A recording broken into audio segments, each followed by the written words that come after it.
So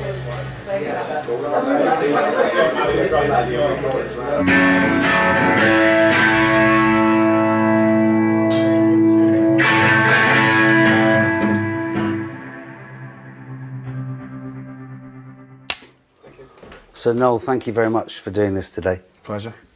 Can you tell me what's your first musical memory? Visually, Leo Sayer on Top of the Pops doing Won't Let the Show Go On. As music in the background, probably some Irish folk music, I suppose, growing up in an Irish household, I guess. Was there a lot of sing-songs and stuff as a kid? Well, the Irish do like to sing as well as fight and drink, and if they can combine all three, happy days. But we weren't an overly musical household, even though my dad was a DJ. I don't recall him, like, you know, on the ones and twos at home. But there was enough music around for me to be interested in it, I suppose. Do you remember when you started your record collection? The first record I ever bought was Never Mind the Bollocks, and I'm afraid I am that cool, yes. Was that, and that's 40 years ago, I think. 77, 87, 97. You know what? I never realised that, and it's still a staggering record today. And if you think of that record 40 years ago, if you played it now, Foo Fighters had shit themselves when they made that record now, wouldn't they? And what about singing at Main Road? Was that something you've got fond recollections of? Yeah, that's maybe people have surmised. That's where my love of the Terrace Anthem has come from. Maybe, I don't know. But the idea of singing your heart out. Yeah, for sure. Yeah, I love singing. I used to love singing at the football, and then can't do it anymore. People know who you are. You know what I mean? If you're chanting that you hope some other fella's going to get his fucking head kicked in, it's kind of, you know, be on YouTube, wouldn't you? Not good for your kids. So I understand that your dad had an old guitar in the house. Well, yeah. I mean, we still don't know where it came from. It was just there. I mean, I'm assuming it was my dad, but I haven't ever got an image of him playing it at all. And it was behind a door, and I used to get into quite a bit of trouble when I was a teenager, and being grounded, as the term became known, there was nothing else to do. There was nothing on the telly, and I was into music, and I picked up the guitar and started to play along to Joy Division, Peter Hook's bass lines, and it went from there. I think, for me anyway, it was an immediate fascination with it. To get a musical note out of this thing was mind-blowing. And you're left-handed, but you play right-handed. Yeah, you noticed that, yeah. Did it feel right to you, though, playing like that from the get-go? Yeah, it's an odd thing. I don't know many people that do it. And I play all instruments right-handed. And everything else I do is left-handed. I'm a fucking can't open a tin of beans. I'll buzz him, you know, when they put the thing on them. That was like, that was a lifesaver, you know, because us left-handed people were discriminated against. Do you know that's where the term righteous comes from? No, I didn't. Yeah, medieval times, if you were left-handed, they kind of burnt you at the stake. And that's where the term righteous comes from. So do you remember writing your first song? Once I'd learnt to play House of the Rising Sun, those 4 chords or whatever it is, I don't know why I thought it's time that I wrote a song. It was about a girl, and no one in particular, but it was something that I wanted to do. I still feel like that today. You know, I still want to be a songwriter, even though I've been writing songs for the last 25 years or whatever, and being in a band and all that kind of thing. And people say to me, journalists or interviewers, you know, what drives you to keep doing it? It's like, because I still want to do it. You know, I still feel that the greatest song ever written is round the corner. So let's fast forward to the time that you took a set of songs to what became OASIS'S rehearsal room. I did a couple of rehearsals, and I was just sitting in playing the guitar, and then we did a gig, and the only thing that I won't call it written, was the opening track was an instrumental version of Columbia. And I didn't bring a set of songs, but I did have a moment where I was kind of in the rehearsal room with the first incarnation of Oasis, and I'd never heard anybody else playing this song back. As soon as everybody joined in, I was like, well, you play that, you play that, you go put the fucking kettle on, and you drum, I can play drums, and you do this. And once the sound in the room, I was hooked immediately, and it kind of blew me away. And that was one of the turning points in my life where I then was writing songs for a band.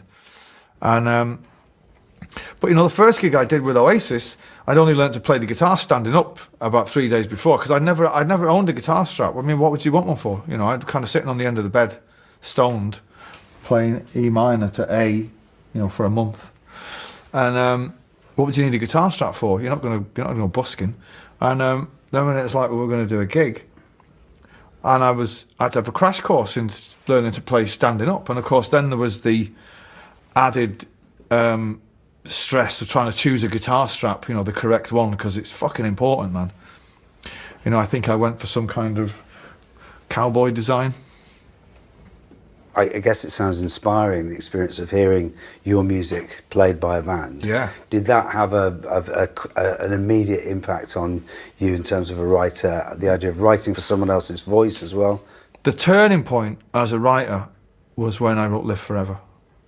And I look back on it now, and it seems to me, as I remember it, that I went to bed one night writing a certain kind of song, and then I wrote Live Forever, and then I went to bed the next night and I completely changed as a songwriter. And that song turned it all around. Not that I was frustrated with what I was doing, I thought it was fucking great. You know, I didn't realise what I was doing was shit until I wrote Live Forever. Is that what people call finding your voice, do you think? Well, yeah, we'd spent, you know, 18 months in that rehearsal room.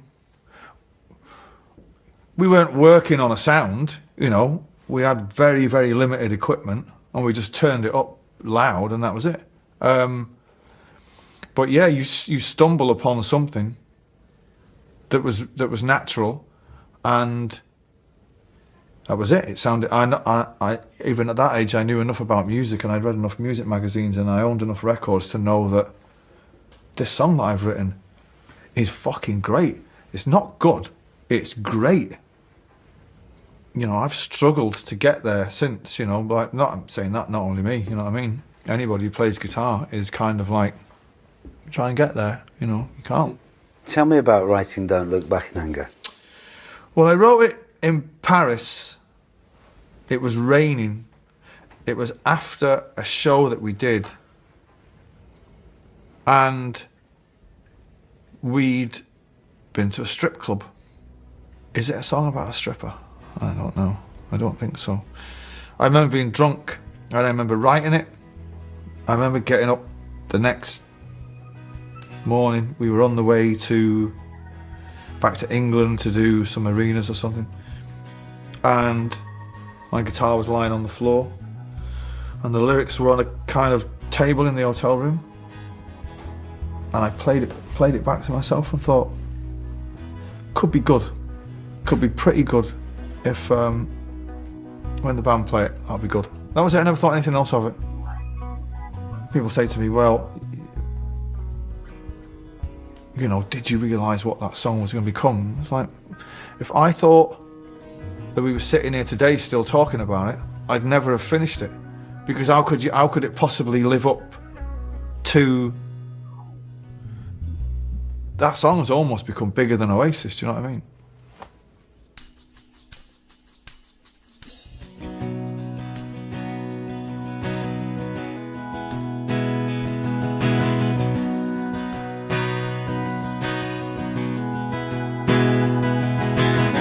Inside the eye of your mind, don't you know you might find a better place to play? You said that you'd never been, 'cause all the things that you've seen are gonna fade away. start a revolution from my bed. You said the rains out and I went to my head. Step outside, 'cause summertime's a blue. You stand up beside the fireplace and take that look from off your face, 'cause you ain't never gonna burn my heart out.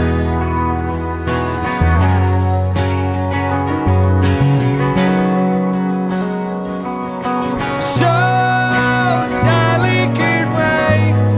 She knows it's too late. She's walking on by. The soul's light away. But don't look back in anger, I heard you say.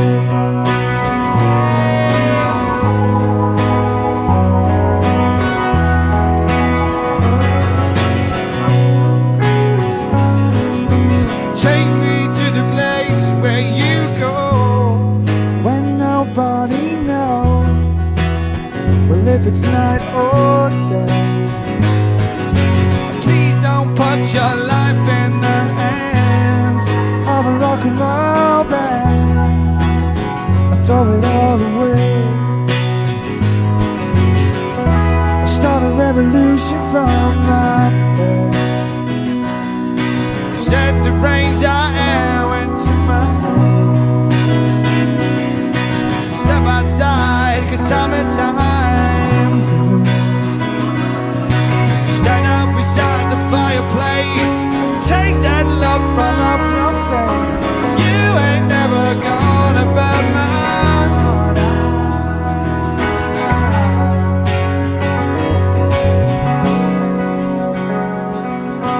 So Sally can wait. She knows it's too late. She's walking on by. The soul's light away. But don't look back in anger, I heard you say.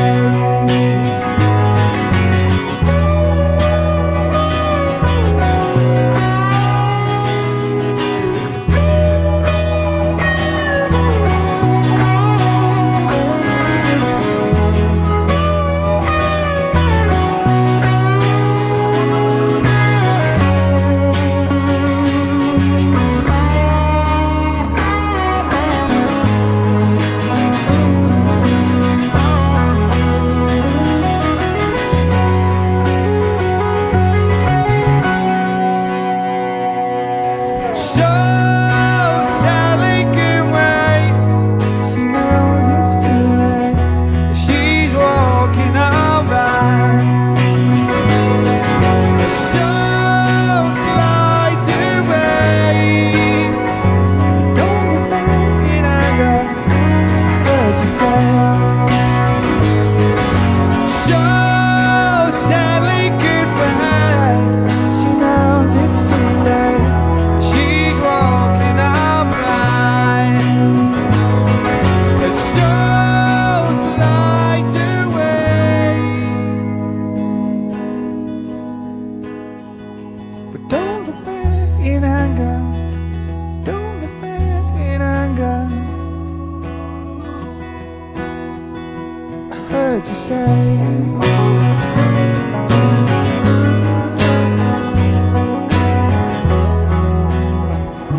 It's not today.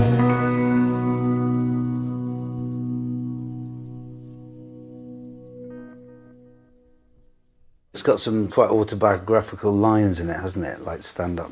Oh, yeah, there's one. Yeah. All my songs will have one or two lines in that mean something specific to me growing up or my life at the point. And the stand up beside the fireplace was, I remember as a child, my mum would always take photographs of us on our birthdays and send them to my gran in Ireland, and it would always be stood in front of the fireplace. And I vividly remember saying, "You take that stupid look off your face," because you'd be like, you know. Yeah. And again, you know, if you're thinking of that song and what it's become, you'd never put that line in a song. It's ridiculous. So how does it feel, the way, talking about how the meaning of things change in time, you know, how does it feel the way people have rallied around that song after the Manchester arena bombings? Well, it's a tough one, because you're kind of, as a songwriter, you live for that shit. You know, it's like that is it. For a song to be taken down the, you know, across 3 decades now, do you know what I mean? And for its meaning to evolve and grow, and it means different generations have found something in it. It's like a timeless piece of fucking art. And it's still confusing to me as to what it means. So that's what I sort of, one hand, you're kind of extremely proud, and like, on the other hand, you wish it was still the song about the woman who's toasting the drifting by of her life. You wish that this anthem of defiance, you wish it never happened, you know, because people died. And but if anything, it's made me believe more in the power of music, that all the fucking platitudes of politicians and world leaders about things, it's a song that brought the people together. Without being an extraordinary song, it's a fucking extraordinary song, you know. And if I wish I knew how I did it. I'd sit down, you know, tonight and write another 6 like it, and then retire, you know, go and live on fucking Saturn somewhere.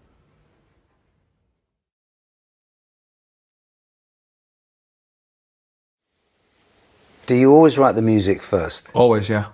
Don't do the words till last. The melody and the chords are coming at the same time, and then it'll start with a chord or something, or a couple of chords, and then the melody will dictate where that goes, and then that, I don't have a studio, I don't have a Porter studio, so that will stick with me for sometimes years, until a phrase or a rhythmic vocal thing will fall out of the sky, and then if I persevere with it enough, it might turn into a song. If I don't, sometimes you just give up on, you know. So I'm still fascinated by that process of where songs come from and why some are, and which is why I keep doing it, you know. Yeah, the endless quest. Yeah, I'm in love with it. So can you tell me about writing What a Life? There's a song that all of us used to go to the hacienda called Strings of Life, by Rhythm is Rhythm. It was one of my favourite ever pieces of music from that era. And it has this keyboard riff in it. And I was at home in Marleybone, number 12 Nottingham Place.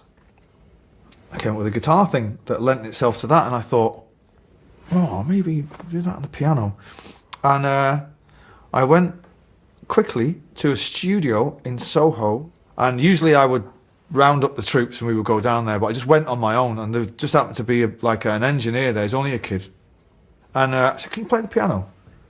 And he said, well, yeah, kind of. And I said, can you do this? And I played him the Rhythm is Rhythm thing with these chords. He did that. That went round for a bit, and then I sang the bit on top of it. It stayed like that for ages. It was just a demo. I thought it was fucking amazing. I remember saying to Sarah, oh, wait till you hear this track I've done. It's fucking great. And as is usually what happens in my house, is I get excited about something and play it to someone, my family, and when it finishes they'll go, like I'm a 7-year-old, they go, oh, that's nice. That's nice. You know, like you've just learnt to play the banjo or something. Oh, yeah, it's nice, it's good. You know, I'm like, fucking good. That's fucking amazing. Yeah, okay, it's good. What do you want for your tea? You know what I mean? It's like that. It's like, wow, fucking, I'll give up. And then when it came to doing it properly in the studio, that's when it came to life. And then Dave Sardi actually took it somewhere else altogether. It didn't take long to write. And I love it. It's one of those songs that are going to be one of my calling cards for now until I decide to retire.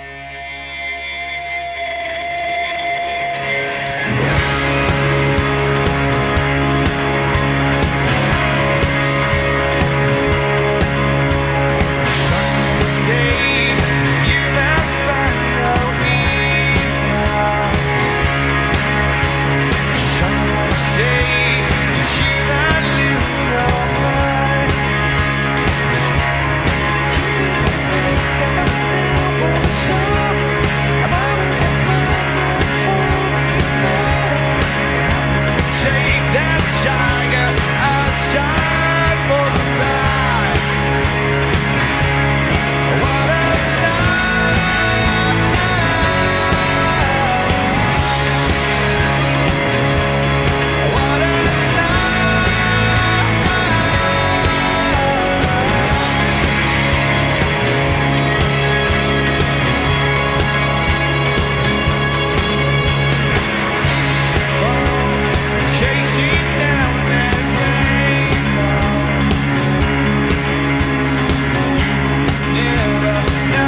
knowing that you're writing for your own voice, does that make life easier?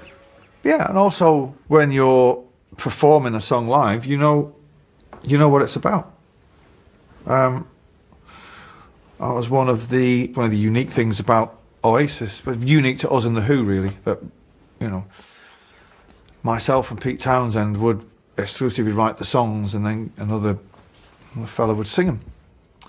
So, which is probably why my obsession with the universal truth came from. If they become too personal, your kind of singer is going to go, it's just about your bird, you know what I mean? Get the arse with it then. So it's got to be about everybody's bird, you know what I mean? Maybe that's a great thing, I mean, in terms of commercially, because it tends to be about everybody's truth. That's the dynamic of being in a band. You know, it's kind of, you're in a band, you know what I mean? It's not all about you, it's kind of all about the thing. And, but now where I'm at now, yeah, I much prefer it. It's a pleasant place I find myself in at the minute.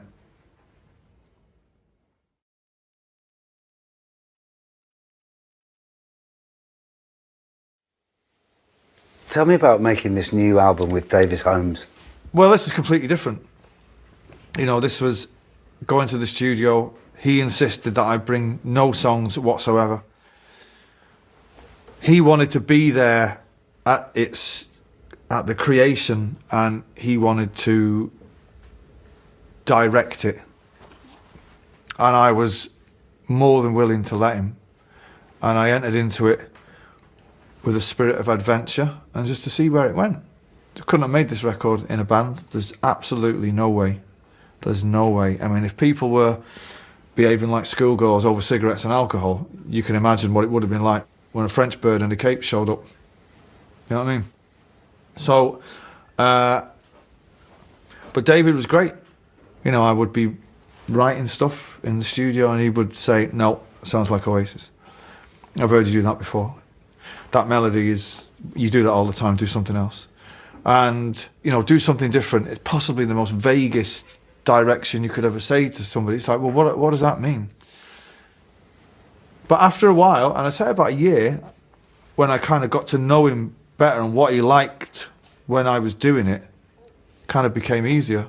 And it was fascinating. And fantastic stuff was coming out of it. Not all day, not every day.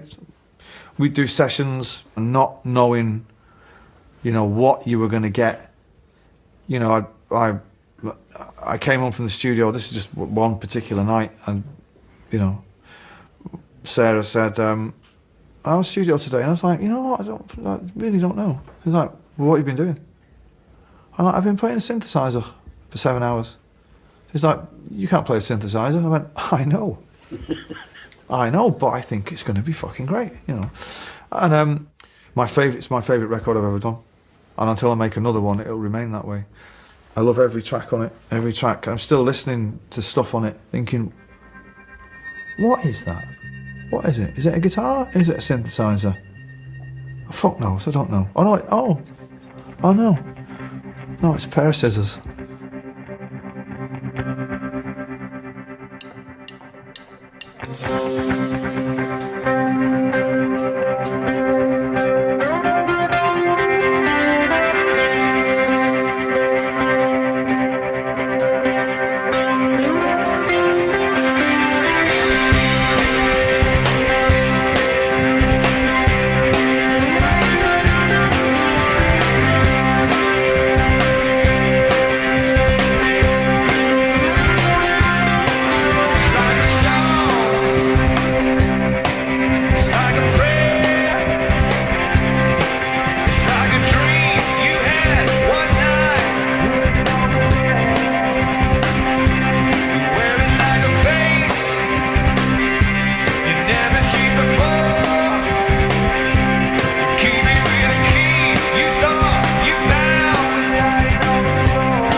we've been making a record a certain way, like making loops and then building up from there.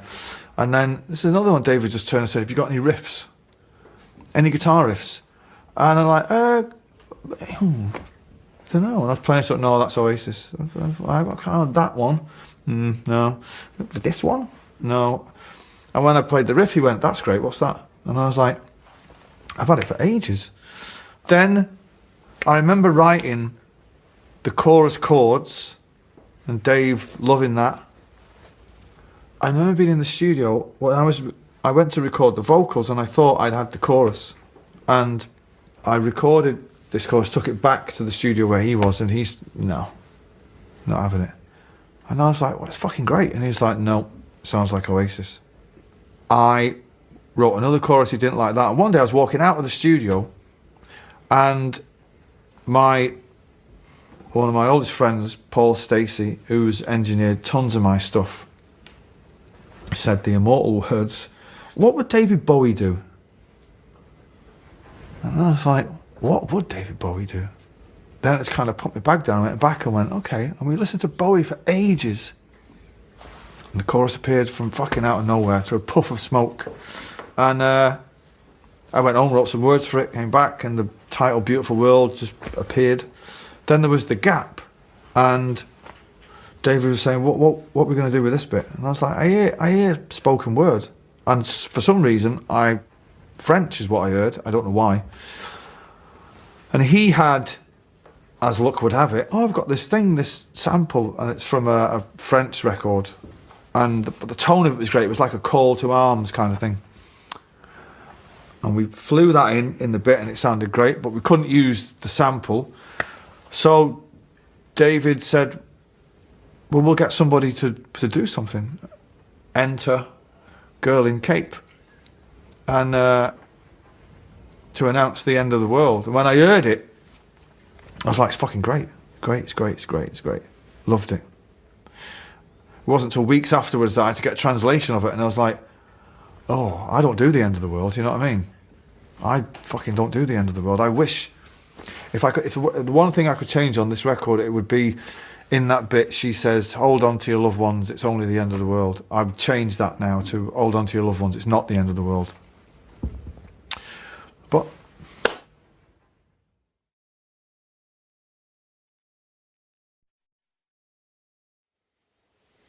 people talk about trying to rediscover a place of innocence where perhaps they wrote some of the most notable songs. And does it become harder?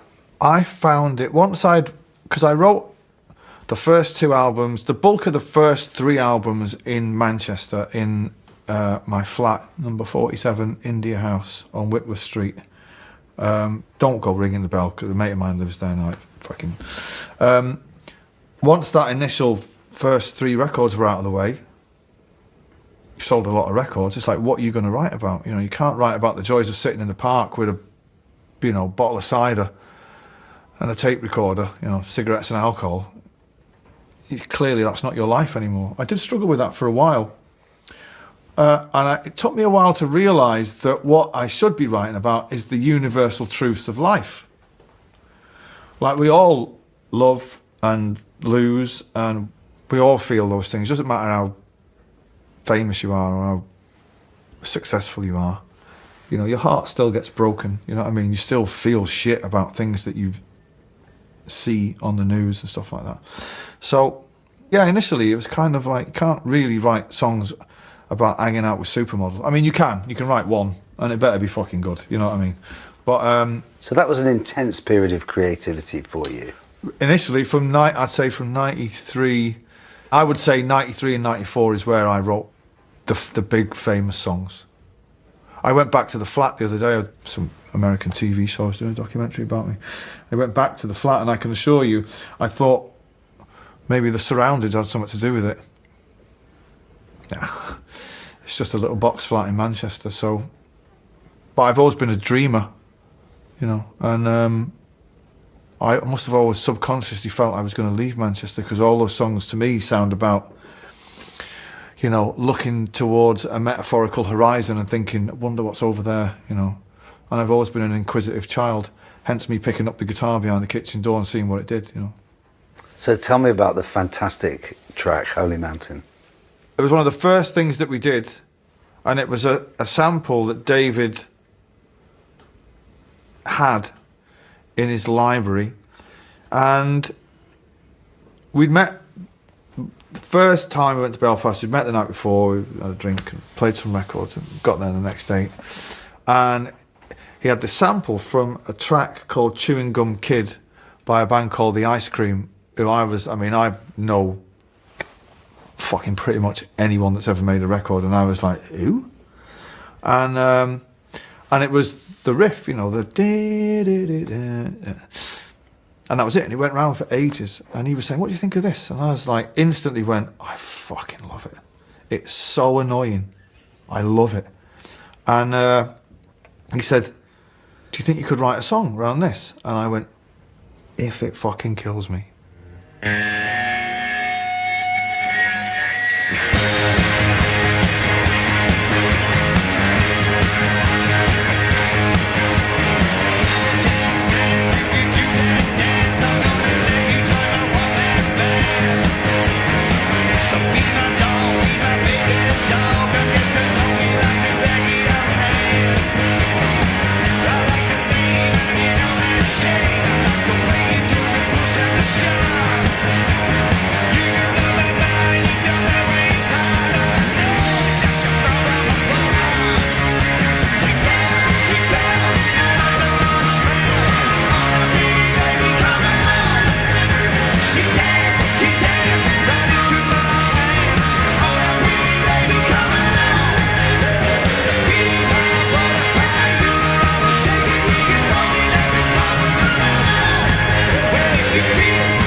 So much of what you've been telling me about relates to the business of having to stick with things and work through problems and have discipline in writing. Yeah. You know, so that seems to be a feature of this new record that you've made. They weren't just falling out into your lap, these songs. Yeah, well, you know, when you get to this stage of where I'm at and the age that I'm at, you're not supposed to throw all the bits up in the air and see what happens. But at the end of my last tour, I'd written, recorded, produced, run my own record label, Chasing Yesterday, did the tour and all that. You come back with a real vivid sense of who you are. And I was thinking, well, what else is there to do? What else is there for me to do now? That surely is the ultimate. That's my thing. And it was time to put a full stop against it and change clothes. You know, and just say, right, well, let's fucking see if there's anything else, you know what I mean? And thank God David appeared, you know what I mean, and seen something in me that I didn't realise was there. But, you know, my parents always, and you know, the Irish have got an amazing work ethic, you know what I mean? And my parents always said to me, you don't get nothing without grafting for it, you know what I mean? And you got to want to do it. When you get, the more successful that you get, the less driven that you get. I get more driven, I think. Well, I'm not art school, right? I'm just a fucking guy that came from a council estate who happened to find an acoustic guitar at home, who had a love, and I'm a fan of music, and I write music from that perspective. I'm not fucking cool. I'm just an ordinary fucking guy with an extraordinary gift, or so it would seem. Just to end, can you tell me how you feel about the musical landscape at the moment? Is there stuff out there that's exciting you?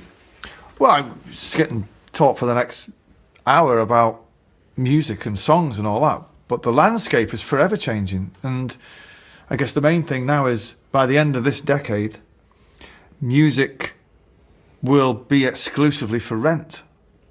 You know, you won't actually own it anymore. And streaming is the future, and that's a little bit sad. But the gigs will never change. I mean, the one constant is, as long as you can get up and play it live, you'll be all right. You'll be all right.